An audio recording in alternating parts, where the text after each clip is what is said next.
I'm here to tell you about my life with Tourette Syndrome. And before I begin, I always kind of like to read the room because I know not a lot of people know what Tourette Syndrome really is. You see it on TV, you see comedians use it as a joke, and it can just really derive a lot of misconceptions. So I just want you guys to be honest with me here. I just want to read the room. If everybody can raise their hand when I ask, how many people here have either just heard the word Tourette Syndrome, know exactly what it is, or have heard it used as a joke? All right, a lot of you. And now, so the second one, I want you to be honest. You're not going to hurt my feelings, I promise. This is my life with it. How many people here have only known it to be a swearing disorder or a joke in a movie? Okay, not bad. That's way less than I normally get, which means everything to me. And so that brings me into some of the facts that I wanted to share with you, especially the swearing disorder. What a lot of people don't know, only 10% of people with Tourette syndrome have the swearing disorder, and it's actually called cochralia. And what a lot of people also don't know is that that doesn't just include swear words. It's the easy go-to for movies, it's the easy go-to for comedians, and I get it.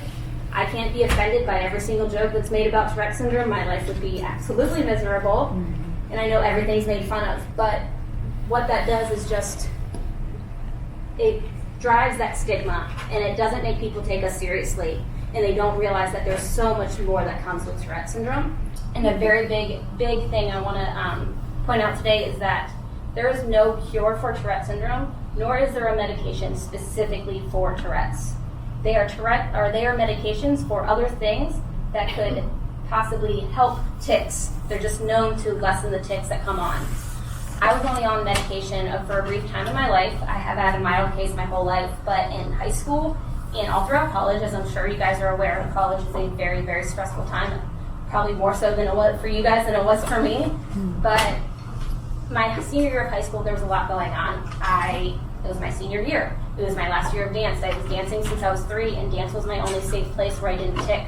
So it was very nerve-wracking for me not knowing where I would have that space again outside of school and outside of dance. I was trying to figure out what I wanted to do for college, whether I wanted to go to college right away or whether I wanted to take a year off.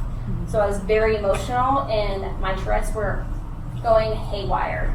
It got to a point where I was crying in my mom's lap every single day after school. And that's when I finally looked up at her and told her, Mom, I want to be on medication. She was super supportive because I told her I can't do this anymore. I can't cry every single day. I want to enjoy my senior year of high school, and I want to go talk to the doctor and see my options. I was put on something called Topamax. It is for migraines, at least that's what my neurologist told me, and it's just known to have the effects to reduce my tics. My side effects of the medication were I would have, you know how when your body starts to fall, like your fingers start to fall asleep or your feet, and you have that like staticky feeling, like the needles in your body? I would have that come through my toes and my fingers at any point in the day, and I never knew what was going to happen, and it was just a side effect from the medication. But it would be slightly more painful than when your hand's coming back from falling asleep. And then I had terrible stomach aches from it. But it almost stopped my tics. So I had to decide if those side effects were worth getting a little bit of relief. And those are just minor side effects that some people go through with trying to figure out if they want to be on medication. Because most of the time, the side effects, they make it not even worth it. So a person just decides to deal with the tics. I thought it was really important to tell you guys the very first time I remember consciously having to move my body when it wasn't my choice. And this was when I was a child. I was on my way home from my grandparents' house. My mom and dad both worked, so obviously my grandparents watched my brother and I a lot. I remember this day like it was yesterday. When I think about this moment, I am that little 5 or 6 year old girl sitting in the front seat again, wondering what's wrong with me, wondering if the feeling was ever going to stop, and wondering why. Clearly the feeling never stopped because I'm here right now talking to you about Tourette syndrome, but it was a moment I will never, ever forget. I can see everything. The colors of the trees, the colors of the houses, the interior of my mom's car, everything. So my mom was driving us home. I was in the front seat. I think my brother was laying in the back seat. My mom was clearly driving the car. And I was just looking out the window, as you do on your way home. I remember, I believe, Delilah on the radio, because that's what my mom listened to a lot when I was a child on the way home at night. All of a sudden, I get that urge that I mentioned just a little bit ago. something felt really weird. It was as if somebody was telling me I had to move. I want to be very clear, it's not voices in my head. It's just a way I can explain it to you. I knew I had to contract my stomach muscles and I had to move my shoulders like I had all of you do. I didn't know what was happening and I didn't know why it was happening. I was a child and I didn't understand how, because this is my body. I can say no. So I was trying my hardest not to do it. I remember like moving my hands under me as if that would help, not moving my stomach. I was concentrating on houses going by. I was starting to count mailboxes, anything else but that moment. I was trying to pull myself out of it because I didn't know what was happening. So eventually it came to a point where I knew I had to let it out. Nothing, it was going to come out, and that my body was making that adamantly clear. So I gave my mom like a quick glance, make sure she was looking at the road and not at me in any way, and I let it out. I contracted my muscles in my stomach and I moved my shoulders up like that, as fast as I could, thinking she wouldn't see me. Instantly, my mom looks at me and says, "Brittany, what are you doing?" Nothing. I didn't know what to tell her. My mom wasn't a mean mom. My mom's the most amazing person in the world. But how was I supposed to tell her, like, I don't know. I don't know what I'm doing and I'm scared. Like, I didn't know how to explain to even myself that my body was taking control and I couldn't stop it. But in my head, if I just let it out that one time, it would never happen again. We'll just pretend it never happened. I don't have to explain that. I don't have to tell that to anybody. A few minutes go by and that feeling comes back, and that feeling comes back with a vengeance because I was trying to suppress it before. I knew that there was a limited window for me to hold that in. Again, I give my mom a quick glance. My brother never knew what was happening, so he wasn't a big deal. And I let it out again, instantly again. "Brittany, what are you doing?" I said, "Nothing. I'm not doing anything." And I looked back out the window. I didn't know at the time that my mom had already been noticing those movements and those motions that I was making. And so she wanted to see what I would say when she asked me what I was doing. She wanted to see my answer because she was a concerned mom. After that night, I think my mom brought me to the doctor shortly after, because I think that night was the stepping stone for my mother to know like something was up. Because I couldn't tell her what was happening, and she knew that. She didn't push me, she didn't pressure me, didn't say like, "I know you're doing something." She was amazing. She still is amazing. She's still my rock through all of this. And so that night it led me to my diagnosis. I was shown this picture a few years ago. This was the day I was diagnosed with Tourette Syndrome.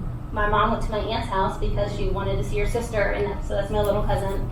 And I just like the pictures because I think it really shown even then that it wasn't something that I was going to let bother me. Clearly I wasn't concerned. I was being a child. And I just like those pictures. And when I saw them, I remember getting a little emotional just because I just feel like in the pictures you can see, like even then I knew everything was fine. Mm-hmm. I didn't think anything was wrong with me. But that's just how tics are. They go up and down. It's a roller coaster ride, and it's one that I learned to do and deal with every single day. I could wake up tomorrow, I could not take it all tomorrow, which probably won't happen, but then the next day could be worse.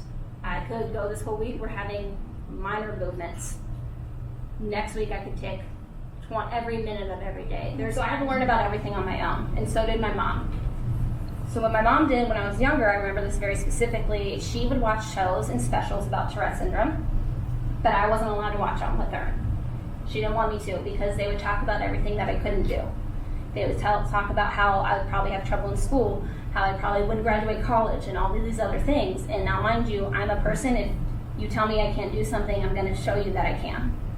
But that's my mindset. And my mom wanted me to build that on my own. She didn't want me hearing somebody else tell me that my life's going to suck forever because I have Tourette Syndrome. So she wanted to watch it first before she allowed me to watch it, just to kind of get a gauge for it and a feel for it.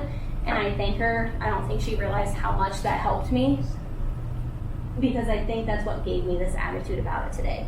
It sucks. I'm not going to sugarcoat it. Living with Tourette Syndrome can be the hardest thing, and it can be something that I hate the most about myself. But there's days where it's the thing I love the most about myself, because like I said before, it's what got me in front of you today. It's what made me who I am today. But being my own advocate has also helped me get there, and that has changed through the years. When I was in school, I would write papers about Tourette syndrome. Anytime I could pick my topic to talk to the class or write a paper, it was Tourette syndrome. It was my easiest way to tell my teachers and to tell my peers what I had and why I would sometimes move in class or why sometimes I had to leave the room. In my brain, it was, I'm going to get to them before they can get to me. I'm not going to let them bully me for something that I can't help. I was very strong about it. I really don't know where that strength came from as an 8-year-old or 7, 10-year-old, but I always knew this is who I was, and if they had a problem with it, then they're the ones with the bigger mess of problems, not me. And that these are just all situations where I had to take the reins. I had to figure out how I'm going to make everyone know what Tourette syndrome really is. We're not a swearing disorder, and when we do swear, it's not as fun or as cool as people think. Most of the time, people don't believe us. So, like I have on here, I had 2 choices. I could hate my life forever. I could hate every single time that I ticked. That's not to say that I don't sometimes. Or I could deal with it in my best way. I have bad days and I have good days. I have more good days than bad most of the time. I tick more as an adult than I do when I was a child because obviously as an adult you're more stressed out. But I wanted to embrace it. I wanted to accept every part of me, and I fully believe that my parents had everything to do with that. They raised me that way. And being my own advocate was not only in school, work, public settings, but I even had to do it medically still. And now I know you guys are all obviously in medical school. You're going to be doctors and everything, but I kind of wanted to just bring the patient's point of view to you just real quick, because I've been in medical settings where the doctor doesn't quite know what I'm talking about, or I've even been in medical settings where the doctor makes a swearing joke. And that rubs me the wrong way. I don't make a scene because that's not going to get me anywhere, but I just want to leave you with knowing where you're at with that patient. Don't just make the joke because if you're uncomfortable, and I think maybe that's where that stems from, you're uncomfortable with how to deal with it if you don't know about it. And because obviously I know not every single doctor is going to know every possible disorder and illness, and it's not possible to expect of anyone. So that's not what I expect. I just want honesty. If I tell you I have Tourette syndrome, be like, I don't really know a whole lot about that. Can you tell me more? Sometimes people will tell you no, because they don't like talking about it. It's just a very hard part of their lives. If it was me, if I'm ever your guys' patients one day, I will talk your ear off about it. I'm always willing to talk about Tourette's, but I just want you to really feel that connection with them first. And like I said, read the room. It was a few months ago where I was in the medical setting, and it was a newer doctor because my old doctor left. And I was seeing them about something else, and I was sitting there with my husband because I was trying to figure out other issues, and she was reading my file, and I had been in there for a good amount of time already. And she looked at me and she said, "So you still have Tourette syndrome?" And I was confused. I'm like, "Well, yeah, that's why it's on my file. That's why I wrote it down on the paper." And she's like, "Oh." And she gave it a couple minutes, and then she looked at me and was like, "So do you swear and stuff?" And I was thrown off. I looked at my husband and I was like, "Oh, no." I'm like, if I do, you would have heard it already. And I'm like, and if I am swearing around you, it's because I'm very angry. So I'm not a swearer. Yeah. But I was just very thrown off, and I know that that's going to be in the back of my mind every time I see her. Mm-hmm. And she was still a very good doctor, so I am going to go back to her. But I know that it's still going to be there because I wasn't comfortable with that joke being made, because you don't know me. Tourette's could be a very hard thing for me. I could not be at a laughing state of Tourette syndrome. I could have made a scene. I could have stormed out of the office. I would never do that, I don't think. But I wanted to share that with you so you can just kind of know, it's different for the patient living with it, obviously. And then making the joke made me feel like that doctor thought I was a joke. And that doesn't feel good. To know 20 plus years of living with a disorder that can debilitate me, that sometimes forces my husband to drive me places, that embarrasses me, and that is so emotionally and physically and mentally draining, is still a joke to people. And it's a very hard thing to deal with, but I find my way through it. And I know more and more people are learning about it. You guys are all here today, and you have no idea what that means to me and what that means to the entire Tourette syndrome community. that you wanted to learn more about what I have and what my life was like with it. That tells me we're going in the right direction and people want to learn more. And so I just ask, as you guys go forward with all your schooling and stuff, maybe remember this, maybe pick up on some of the things that I said where they're talking about they don't know what's happening, or just being there and having that empathy and that sympathy.